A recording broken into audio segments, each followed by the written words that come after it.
Hello నమస్తే. నేను journalist YNR. రాజకీయ పార్టీలు ఎన్నికల సమయంలో తమ మేనిఫెస్టోలు విడుదల చేశాయి.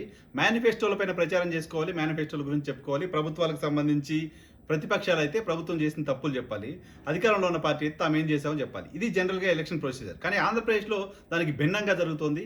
ఆంధ్రప్రదేశ్లో ప్రతిపక్ష పార్టీ తమ మేనిఫెస్టో కంటే కూడా ఎక్కువగా ప్రభుత్వం చేస్తున్న తప్పులు ఇవి, ప్రభుత్వం చేస్తున్న తప్పులు వల్ల మీకు ఇలా నష్టం జరుగుతుంది అని చెప్పే ప్రయత్నంలో భాగంగా ఫేక్ క్యాంపెయిన్ చేస్తుంది లాంటి ఇంప్రెషన్ కలుగుతుంది.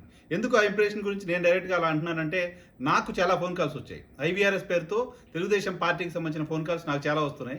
ఆ కాల్స్లో మీ భూమి ఇక్కడ సేఫ్గా ఉండదు, ల్యాండ్ టైటిలింగ్ యాక్ట్ వస్తే జగన్మోహన్ రెడ్డి మొత్తం మీ భూములు లాగేసుకుంటాడు, తెలుగుదేశం పార్టీ వచ్చిన తర్వాత ల్యాండ్ టైటిలింగ్ యాక్ట్ని రద్దు చేస్తూ ఉంటూ ఐవీఆర్ఎస్ కాల్స్ వస్తున్నాయి. నేను ఎక్స్పీరియన్స్ చేశాను ఆ కాల్స్ని. సో ఇది ఒక ఫేక్ క్యాంపెయిన్.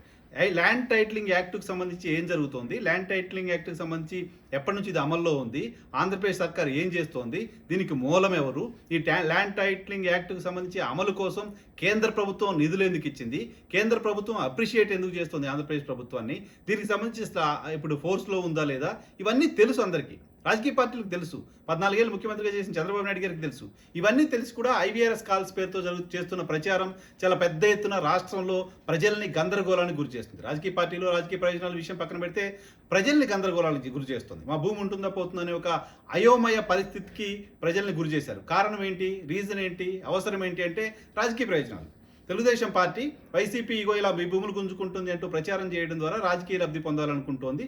దానిలో భాగంగా ఇటువంటి ఐవీఆర్ఎస్ కాల్స్ని పంప్ చేస్తోంది, ప్రజల్లో గందరగోళానికి కారణమవుతోంది. ఈ గందరగోళం మీద YSR Congress party election commission complaint చేసింది. ఎలక్షన్ కమిషన్ కొద్దిసేపటి క్రితం దీనిపైన విచారణకు ఆదేశించింది. ఏపీ సిఐడిని దీనిపైన ఇమీడియట్గా విచారణ చేయండి అంటూ కోరింది. సైబర్ క్రైమ్ డిపార్ట్మెంట్కి సంబంధించిన సిఐడి అధికారులు ఈ అంశంపైన విచారణ చేయబోతున్నారు. ప్రధానంగా ఐవీఆర్ఎస్ కాల్స్ ఎక్కడి నుంచి వచ్చాయి, ఎవరు ఆర్గనైజ్ చేశారు, ఏం చెప్పారు అనే అంశాలకు సంబంధించి ఏపీ సిఐడి ఇమీడియట్గా విచారణ చేసి ఎలక్షన్ కమిషన్కి ఒక నివేదిక ఇవ్వబోతోంది. ఈ నివేదిక మేరకు ఎలక్షన్ కమిషన్ చర్యలు తీసుకునే అవకాశం కనబడుతుంది. ఈ నివేదిక మేరకు ఎలక్షన్ కమిషన్ కనుక చర్యలు తీసుకుంటే తెలుగుదేశం పార్టీకి సంబంధించిన కీలకమైన నేతలపైన చర్యలు ఉండే అవకాశం కనపడుతుంది. ఆ కీలకమైన నేతలు నంబర్ 1, నంబర్ 2గా ఉన్న నేతలుగా ఉండే అవకాశం ఉన్నట్లుగా వార్తలు వస్తున్నాయి. వైఎస్ఆర్ కాంగ్రెస్ పార్టీ చేసిన కంప్లైంట్లు కూడా కొంతమంది తెలుగుదేశం పార్టీకి సంబంధించిన నేతల పేర్లను పెట్టారు. సో ఐవీఆర్ఎస్ కాల్స్కి సంబంధించి సిఐడి కొత్తగా ఎంక్వైరీ చేసి తేల్చాల్సిన అవసరం లేదు. అది కేవలం ఫార్మల్ ఎంక్వైరీగా చూడాల్సిన అవసరం ఉంది. ఎందుకంటే రాష్ట్రంలో అనేక మంది ప్రజలు ఈ ఐవీఆర్ఎస్ కాల్స్ని ఎక్స్పీరియన్స్ చేశారు. తెలుగుదేశం పార్టీ ఆర్గనైజ్ చేసిన కాల్స్గా ఇవి అందరికీ తెలుసు. కాబట్టి ఇప్పుడు సిఐడి దీనిపైన విచారణ చేయడానికి సంబంధించి పెద్దగా సమయం తీసుకోకపోవచ్చు.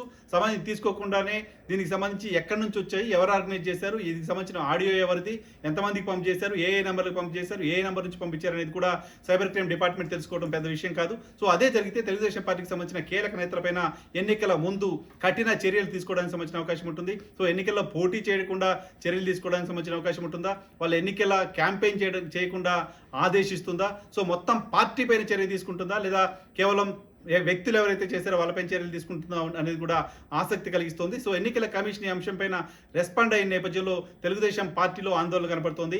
ఏపీ సిఐడి ఇచ్చే నివేదిక పైన కూడా, నివేదికలో ఏముంటుందనే దానిపైన కూడా అత్యంత ఆసక్తి ఆంధ్రప్రదేశ్ రాజకీయాల్లో కనపడుతోంది.